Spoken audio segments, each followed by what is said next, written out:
Now, dressing nice can be a bit of a process, especially if you're new to this sort of thing. There's a lot of trial and error involved to figure out a style that works for you. Sometimes you put out outfits that make you look great in, and other times, well, not as much, which is all normal. You will make mistakes along the way. So I'm here today to go over 5 of the most common style mistakes that I have personally made, as well as I see a lot of other guys doing as well. Let's get into it.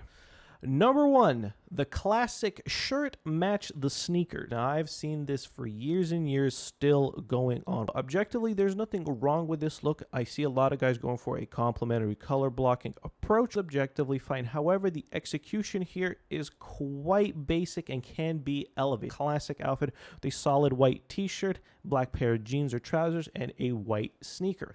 Objectively, nothing wrong. Black and white, we match together, neutral colors, so far so good. The issue is if you look at the outfit as a whole, there's a very hard contrast between the top, the bottom, and the sneakers. There's nothing really flowing together. It all looks a little bit harsh to the eyes in terms of color and a little bit disconnected. What I personally recommend you do is, especially if you want to go with the classic white shirt and white sneakers look, is to go with a softer color for the pants. Don't go something with a hard black. If you still want to go with darker colors, brown and gray is also a great option. What I personally recommend, beige or cream or off-white tones to actually add a little bit of diffusion and transition in between the white top and the white sneakers to actually sort of blend the outfit together. And layering it also with something that is either a complementary color or another shade of white is also a great option to sort of seamlessly bring the outfit together so it feels all connected, harmonious, and there's not super hard contrast in between.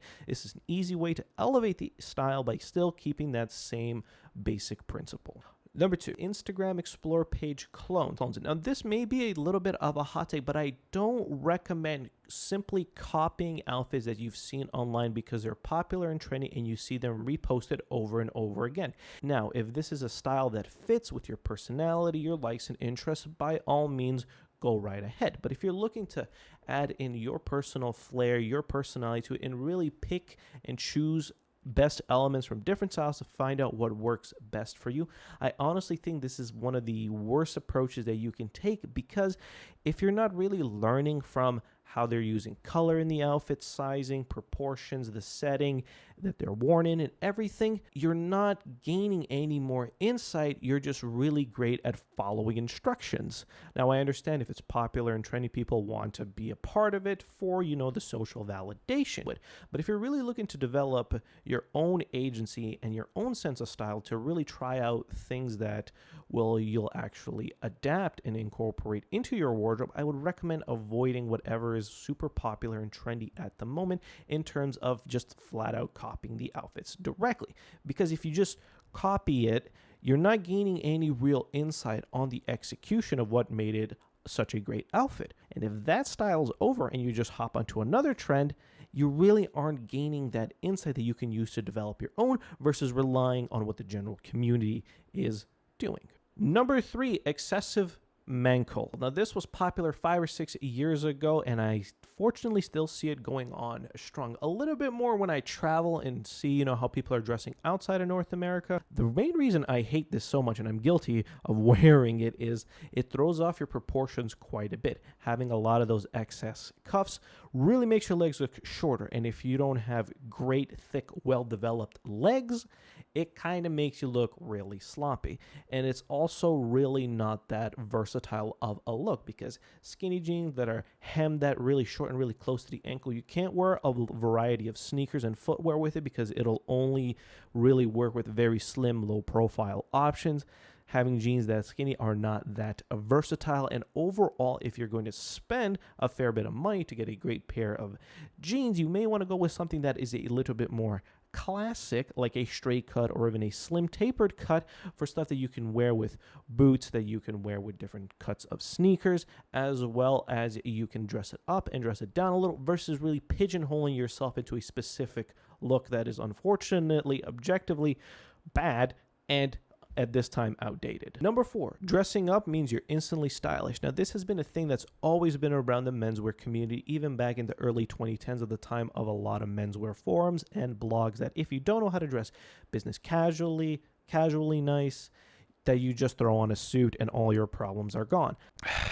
Objectively, they mean well, but it is again leaving a lot open to criticism and discussion. Now, if you are struggling to dress casually, business casually, throwing on a suit can be a great option. However, it is not a fix all. There's a lot of elements that goes into properly wearing a suit. Number one, is it appropriate for the occasion? That is so important that a lot of people just overlook. Number two, what is the quality? If you're wearing a cheap polyester suit and unfortunately looks cheap, the care of it, is it ironed? Is it steamed? Is everything well put together and maintained? And does this actually fit with your personal interests, style, and personality? Just saying to dress up is an instant way to dress better is correct in specific context. However, a much better way is to take those suiting elements, button-ups, blazers, sport coats, trousers, and incorporate them into a little bit more casual wear options or even business casual wear to really get the most out of that classic menswear sartorial pieces other than just wearing it all together. Because usually when you go get a suit, especially if you're going something custom made, it's all really done for you. Now, how you choose to break that apart and get more outfits out of it is really where you can shine versus just wearing it as a fix-all, which kind of makes it feel like a uniform. Number 5, dressing to impress girls.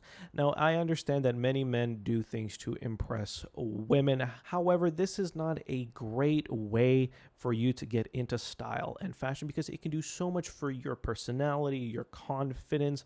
Overall, you just elevate yourself, and you should be doing it for yourself, not really for others. Does the validation, compliments here and there help? Of course, but that should be just positive reinforcement. If you're only using fashion as a tool to just, impress people at work, school, or try to get girls, and if you're not succeeding in it, then you'll probably quit. I understand how fun, rewarding, and exciting it can be to really start taking care of yourself, always putting your best foot forward and, getting the occasional compliment here and there on your outfits. It's very fun. It's exciting, but make sure you're doing it for the right reasons and not just using it as a means to an end for other aspects of your life that you're just trying to get things out of. Can it happen? Can it be a great conversation starter? Can it help you, put your best foot forward on a date? Of course, but that should be a side effect of it in a positive way and not your main goal. And there you guys have it. 5 common style mistakes that every guy has probably made at some point, including myself. If you guys made it this far into the video, thank you guys so much for watching. Be sure to check out some of my other videos on screen right now. Thank you all so much for watching, and I hope to see you all in the next video. Peace.